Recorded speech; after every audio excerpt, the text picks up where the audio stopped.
Hi, IGTV, and welcome to the first episode of Thursdays with Tony. And Trish. Thank you very much for those who just started watching our video, and we were just so excited to share our show with you. And for tonight's episode, it's gonna be about adult things. So I'm Tony. I'm currently an HR professional and in recruitment. Babe, Yes, well, good evening, everyone. Welcome to our show. My name is Trish, a proud best friend of Tony Chu.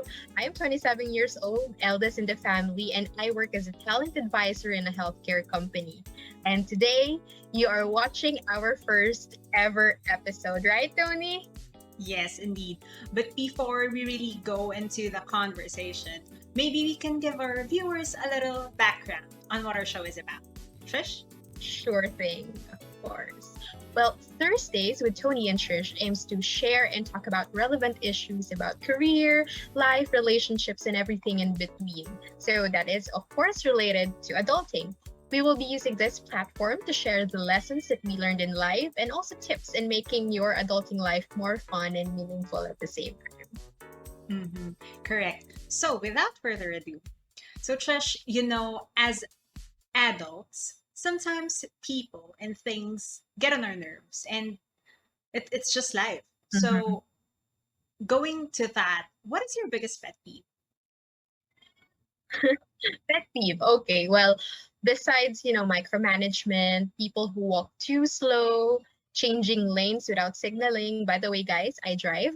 I think my top two pet peeve, the non-negotiable ones, is the first one is saying no offense with after saying something really degrading. Next is excessive PDA. Mm-hmm. Not against people holding hands, but there are Of course. boundaries to what people are willing to see. Oh my Mm-hmm. gosh, just thinking about makes me irritated. My gosh. Hey, ikaw ba, Tony? I wanted to know, what's your biggest pet peeve?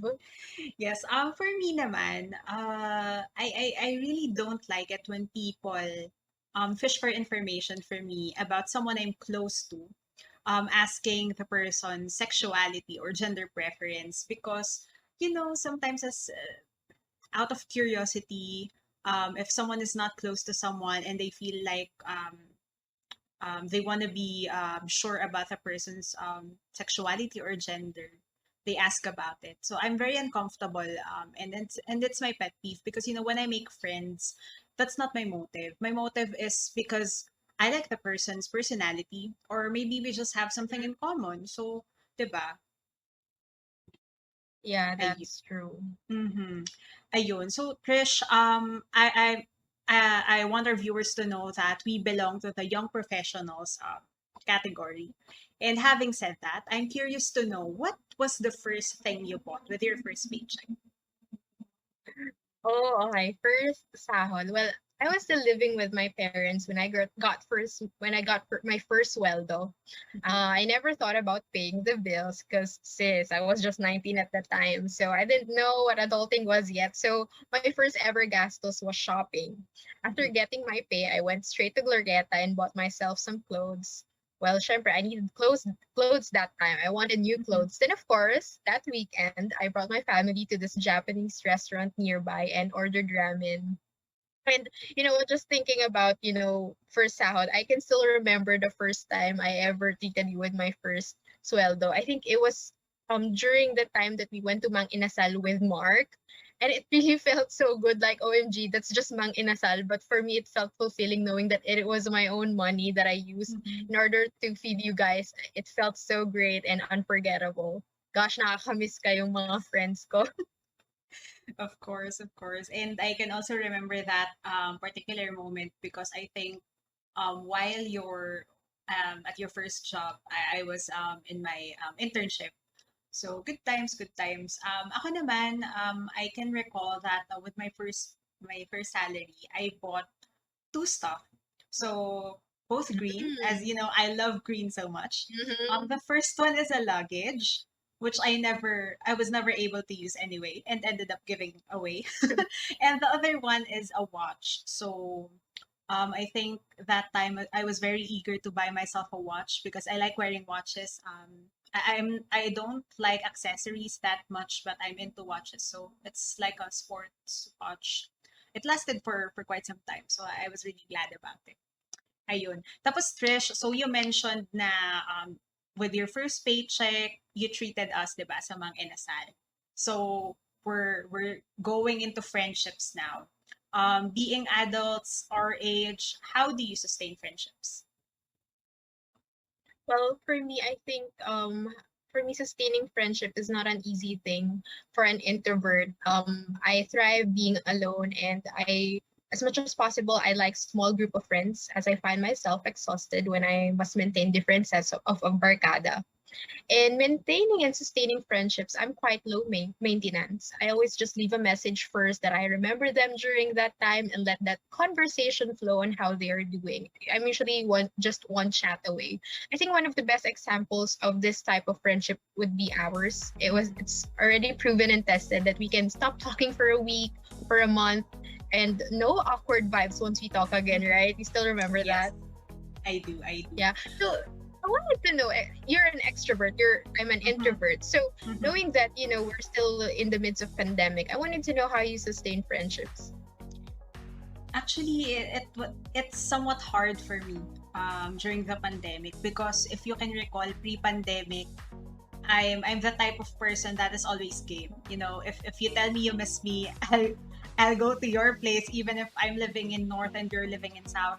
But I don't consider distance as a hindrance to sustain friendships. But now that we're in a pandemic, mahirap siya kasi I was somewhat in denial in the beginning because everything shifted to a virtual Mm-hmm. world. And I'm as much as I am an extrovert and I like socializing, it didn't sit well with me that I had to shift to doing it virtually. But Mm-hmm. eventually, these days, I'm appreciating the technology that has given us where we can talk to our friends virtually. There's video call, right? We can do voice calls also. So I think it's just two-way. If your friend is also giving you the same level of energy in the friendship, then it's not really hard. But if it's just you maintaining the friendship, then it's really tough and challenging, Yeah, if I can say. Mm-hmm. totally. Ayun. So Trish, you also mentioned earlier that you're the eldest in the family. And if you can just share how is it being the eldest in the family? Well, being the eldest in the family is not easy. But for me, one of the perks or one of the beauty of being the eldest is that you're ready to be there for your sister and for your friends, because it's something that's innate in you, and it's easy for you to give advice to your friends whenever they need someone to talk to, then whenever they need advice. But you know what, through me being the eldest in the family and through having friends meeting virtually, I realized that during this pandemic, listening without giving advice first works better. It's showing genuine compassion first is something that have learned that I should work on as a friend. Because it's hard to be brutally honest at the same time, diba? Whenever we are in a pandemic, or I mean, there's an overall grief that we are feeling right now, and I think one of the best ways to show love to your friends is to show compassion first, and then of course the Mm-hmm. advice can come at the latter part of your comfort to them. Mm-hmm. Definitely. I agree din, no? Kasi as friends, we will always have something to improve Mm-hmm. on. And I guess that's the beauty of it because you never really stop learning on on the betterment of yourself, Yeah, that's especially if you're true. becoming a friend to others. Mm-hmm. Yeah, I Mm-hmm. can see the difference right now, how we changed throughout the years. So speaking of that, since we've already been, transforming, getting more mature, I Mm-hmm. wanted to know, if you meet yourself, your past self, to your present self, what is something you would say who has been clueless about the world out there? Mm-hmm. I have two things in mind. So first, I had my fair share of failed friendships, and um, those failed relationships left my heart broken because I'm very passionate about friendships and relationships. But Yeah. what I would tell my younger self is that the harsh reality is that people come and go, but that's fine. Actually, Mm-hmm. I'm still grateful because I was able to meet such great people. It's just that as we grow old, we need to understand that destiny has something more for us. Like we are destined Agree. to meet other people that probably will be um, will have the same interest as ours, even more. And another thing naman is no matter how much advice we ask from other people, at the end of the day, it's on us eh. Kasi it's a decision. You need to choose to always pick yourself up whenever you're faced with challenges or difficulties, heartbreaks or whatnot. If you don't choose to really pick yourself up, then there will be no growth. And ayaw natin nun because we should always strive to develop ourselves, right? That's true. Mm-hmm. Well, actually, I can still remember how naive I was when I was young. So if ever I will have that opportunity to meet my college self, I would really want to tell her to have fun. I think if it wasn't for you, I wouldn't be able to have fun because I was too serious back then because I was afraid to lose my scholarship. So for me, if ever I'll have that kind of opportunity, I'll remind my past college self to have fun. Okay, have fun, Patricia. Minsan ka lang bata, di ba? Yeah, pero Trish, I think naman, even if we were not able to really make so much fun during college since both our folks are strict, I think naman when we transitioned to being adults, right, working, Mm, I think we had our fair share of fun before yeah. pandemic, that is, right? Mm, yeah, that's true. Mm-mm. Have fun, YOLO. Okay, so Tony, you've mentioned a lot of our, moments in college until we started working. So I know that you've shared a lot of things to me, and I Mm-hmm. really am thankful for that. But I wanted to know which one of those challenges or moments that you consider your biggest downfall, and what was your greatest comeback? Thank you. So, definitely it's something work related. So, for our viewers as appreciation, I'm currently with my third employer. And when I was still a new joiner, I somewhat had a culture shock because it's a fast-paced environment I'm not used to. And eventually, when I was on my own, from all the trainings, there was a time when I contributed the most number of errors or mistakes to the team's overall performance. And I think commonly other people who will be in that situation will feel so bad, demotivated, and be hard on themselves. But what I did is to really not focus on the negativity because at the end of the day, Mm-hmm. the errors or the mistakes have already been made.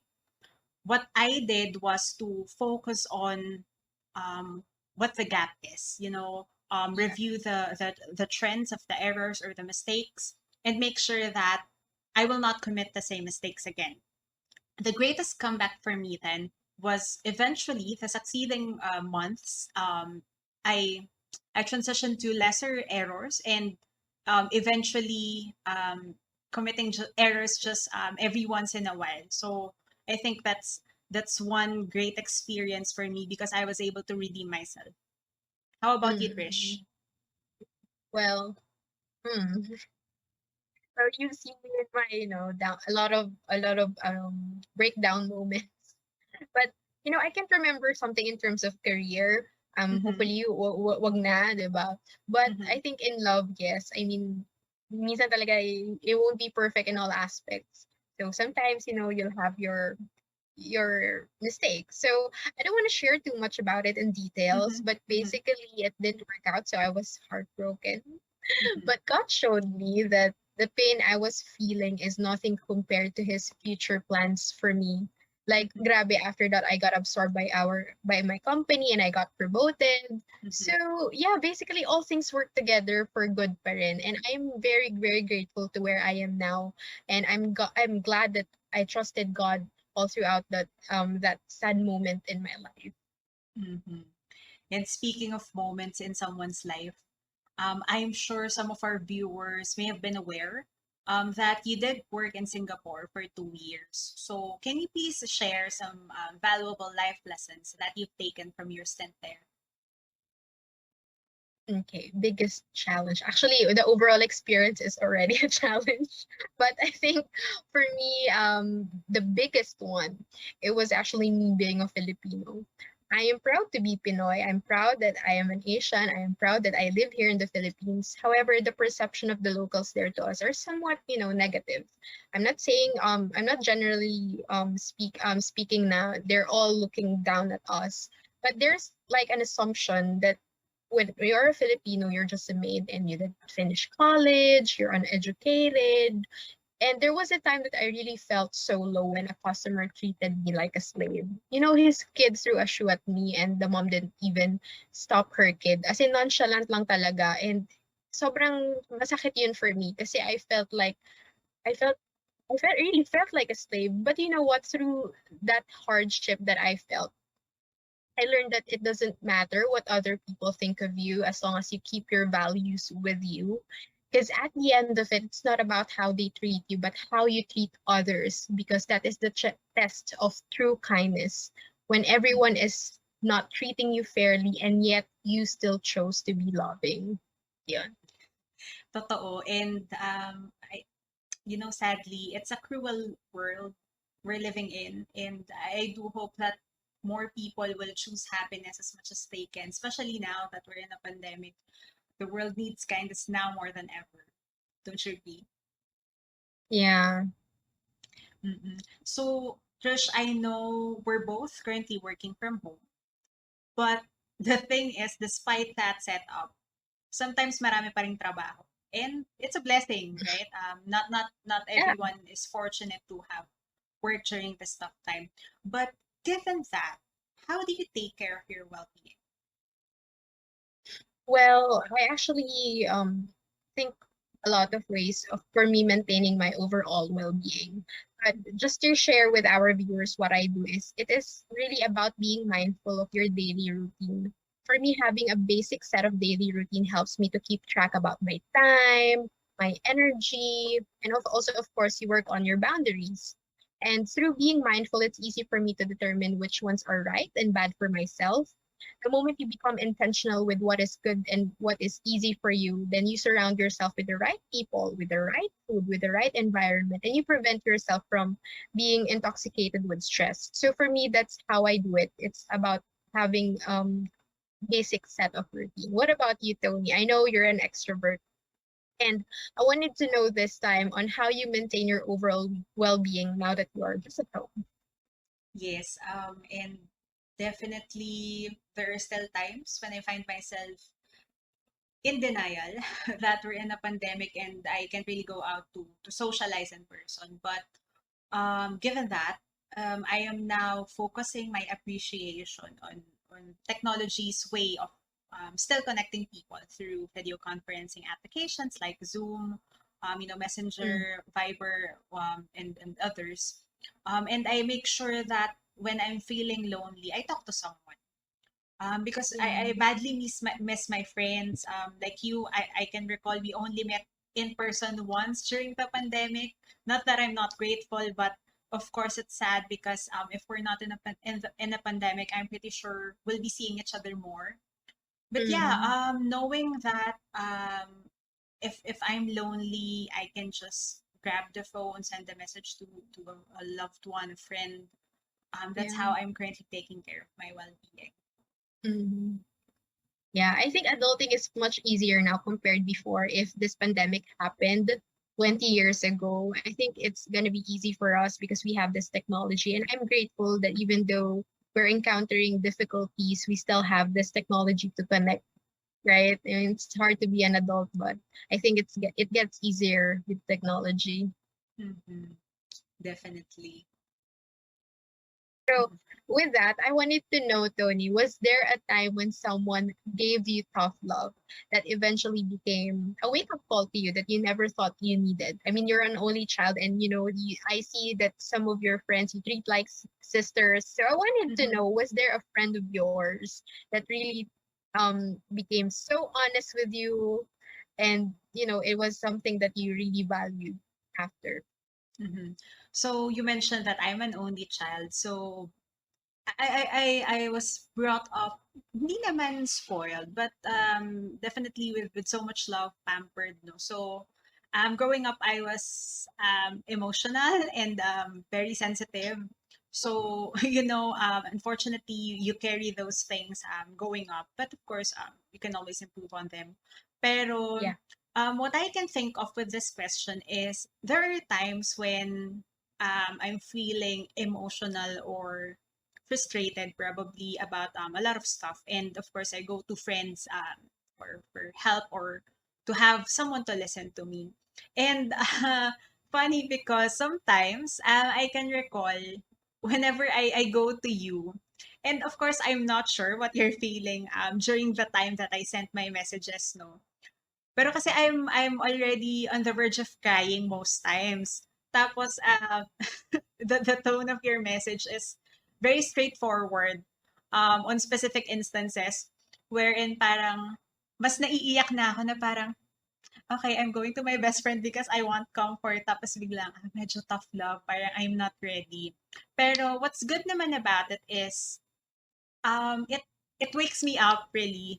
Kasi sometimes parang we get so consumed by our emotions na parang you really need someone that will bring you back to reality. Kaya naman after I get out of those emotional states, I transition to appreciating naman the message behind the tough love because I know that it's coming from a place of care and really love from someone dear to me, which is you. Mm. So I'm still grateful. Yeah. Well, thank you so much, Tony. But I know that I could have done better. Mhm. As mentioned earlier, I need to be more compassionate. Sometimes I get, to have that strong personality. Mhm. But don't worry, Tony, babe, I am working on. Thank you very much. Pero grabe, so we've been talking for a while na pala. And sadly, we have to close this episode. But before we do, I would just like to invite our viewers because since we're talking about adulting, we would like to invite you to get a copy of Adulting as We Know It, as we do not know it rather. So it's a book written by my best friend's sister. So we will be posting instructions on how you can grab your copy in the description portion of this video. So again, this has been Tony, and I just want to leave you guys a reminder that life is beautiful, and so are you. Babe? And, and I also wanted to leave a quote from C.S. Lewis. You are never too old to set another goal or to dream a new dream. Again, thank you very much for listening or for watching this video. And this has been Thursdays with Tony. And Trish. See you on our Have a next great night, episode. everyone. Take care. Bye.